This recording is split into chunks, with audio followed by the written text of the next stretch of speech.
Hi, I'm Mike Bellevue, and I write for American Frontiersman magazine and for Muzzleloader magazine. But today I've been asked to speak to you by the Friends of Fort Frederick. And we'd like to talk to you about the annual Fort Frederick 18th Century Market Fair. Now, we realize that many of our participants, both campers and vendors, come year after year. But if you're thinking of attending for the first time, or if you're an experienced veteran but you'd just like a little refresher course, we've put together this brief video to go over the rules of the event. This is the Fort Frederick 18th Century Market Fair, and as such, everything must comply to that time frame. And the organizers of the event, the Friends of Fort Frederick, have stipulated that the time frame of the event is 1730 until 1790. So all clothing, personal accoutrements, shelters, camp equipment, all must comply with items that would have been available in the time frame from 1730 until 1790. Market Fair runs from Thursday to Sunday, but all participants are welcome, certainly, and actually encouraged to set up on Wednesday. On Wednesday, the gate is open for registration from 7 a.m. until 7:30 p.m. and you can set up at any time within those hours. If you're not able to set up on Wednesday, the registration gate is open from 7 in the morning until 8:30 in the morning, and you can set up then. It's also open after the public hours of the event from 5 p.m. until 7:30 p.m. and you can come in and set up then. It's also open on Saturday morning from 7 a.m. until 8:30 a.m. However, there are no gate times Saturday afternoon. When you come into Market Fair, you're allowed to drive your vehicle in to set up one time. If you don't set up on Wednesday, all vehicles have to be out of camp by 9 a.m. in the morning. And if you set up in the afternoon, they have to be out of camp by 8 p.m. All entry has to be through the registration area. There are no exceptions to that, and you have to register during the hours that we've just told you. And once again, there are no exceptions to that, so please try to make those times. Market Fair continues until Sunday afternoon, around 3:30 p.m. And everyone is urged to stay until then. And in fact, if you'd like to stay Sunday night and pack up and leave on Monday, that is absolutely allowed. And all we would ask is, if you're around on Sunday night, that you help the volunteers to take down the event. Now, if you have to leave early, you can enter the camp with your vehicle between 7 a.m. and 8:30 a.m. Sunday morning and pack up and leave before the public hours begin. Public hours for the Market Fair run Thursday through Saturday between 9 a.m. and 5 p.m. and on Sunday between 9 a.m. and 3 p.m. And vendors must be open for business during those hours. If you're a sutler, you'll have a pre-assigned space, and that will be provided to you in your registration packet. This is a juried event, so if you're a sutler, sharing a space with a non-juried participant is not allowed. Also, the dimensions of your camp affect your space. So if your dimensions are different than you've reported on your application, it can affect your ability to occupy your space, and you should let the Friends of Fort Frederick know of any dimensional changes. If you're a camper, you can set up a trade blanket.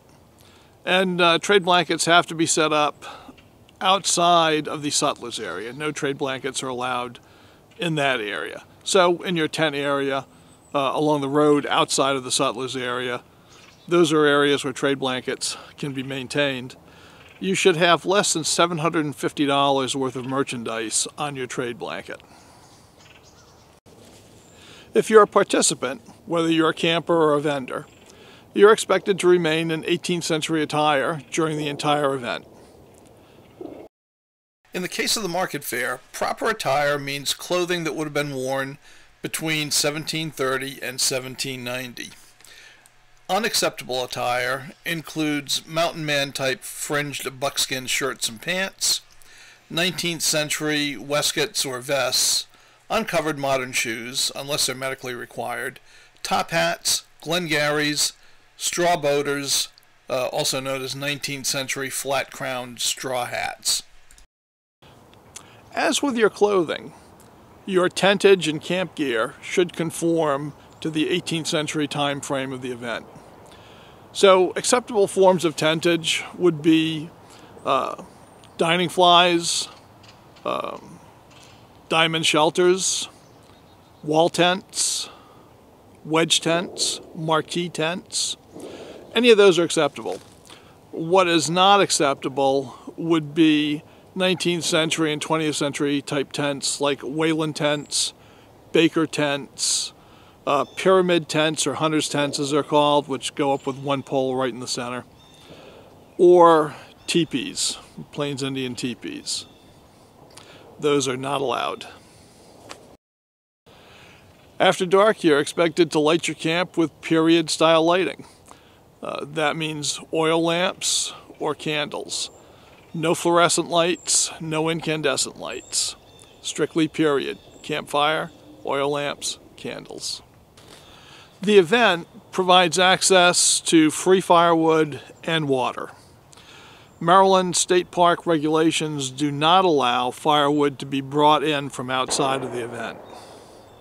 Now, ice is available at Captain Wirt's General Store for a nominal price. Firewood piles are located strategically around areas of the camp, but you may not transport them in vehicles. If you get firewood, use a period correct wagon, wheelbarrow, canvas sling, or just your own two arms. But transporting them in motor vehicles is not allowed. There is a firing range located at Fort Frederick State Park, and it will be operational during the market fair. Only black powder flintlock firearms appropriate to the period of 1700 to 1790 may be used, and all Maryland state regulations apply to the use of firearms in the state park. No modern firearms of any type are allowed on the premises during the Fort Frederick Market Fair, with the exception of service animals. Dogs and other pets are also not allowed within the confines of the park during the event. Maryland State Park regulations stipulate that the hours between 10 p.m. and 7 a.m. are to be quiet time. So be courteous to your neighbors. Well, we just covered the general overall camp rules for the Fort Frederick 18th Century Market Fair. What I'm going to discuss next applies to vendors at the market fair. The Fort Frederick 18th Century Market Fair is a juried event. All vendors are expected to comply with the time frame of 1730 to 1790. So all material offered for sale or for display has to be appropriate to the eastern section of North America during the period of 1730 until 1790. Any items that are deemed inappropriate by the jury have to be removed from sight.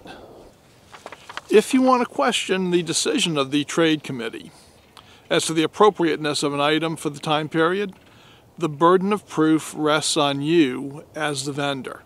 You must provide sufficient documentation to prove that the item was in use during the time period of 1730 until 1790. All vendors have to comply with Maryland state tax policy.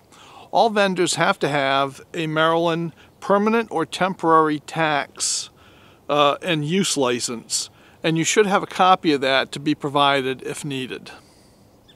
Now, if you don't have one, a 30-day temporary tax and use license can be obtained, if necessary, from the Maryland Comptroller's website. Now, all of these rules are available at the Friends of Fort Frederick website, and the Maryland Comptroller's website address is available there. If you're a vendor, you may not barter, sell, or trade alcohol during the event. Also, if you're a vendor, you may not offer for sale black powder during the event. Firearms may be sold or traded during the event. However, they have to be firearms appropriate to the time period of 1730 to 1790. So only flintlock firearms may be offered for sale or trade. There are some items that are simply not allowed to be sold at market fair. Anything that's blaze orange, fluorescent orange, hunter orange may not be sold. Items that have visible plastic parts, like parasol handles, may not be sold. Non-period jewelry, such as turquoise and silver Navajo jewelry, dragons, wizards, Renaissance fair items, those may not be sold. Glass marbles can't be sold, and neither can slat-back chairs, also known as rendezvous chairs. You can't sell stickers, miniature flags, post-1790 military badges, speckleware, medieval or 19th century Celtic items, prehistoric stone tools or projectile points. And you can't trade in illegal animal parts or products. So no rhino horn, eagle feathers, things of that nature. You can get a list of that from the Maryland Department of Natural Resources website. You also cannot sell non-packaged, unwrapped food items unless you are a sutler. Foodstuffs offered by sutlers have to be period correct. Modern gun tools and bullet casting molds may be sold, but they can't be out for open display in the sutlers area. CDs, tapes, clothing patterns, and modern wrappers have to be kept out of plain view. Banjos, modern guitars, mountain dulcimers may not be sold. Post-1790 instruments have to be kept out of sight during public hours. But after the public is gone, you can certainly break out the guitars and have music in your camp. If you're a camper and you want to operate as a street vendor, you have to register for $20 with the trade committee. You must sell your items from a period-correct cart, wheelbarrow, wagon, or some similar device. No modern contrivances for carrying your items around are allowed. You can pick up a street vendor's license from the Friends of Fort Frederick headquarters tent, which is located in front of Captain Wirt's store. And that concludes the rules.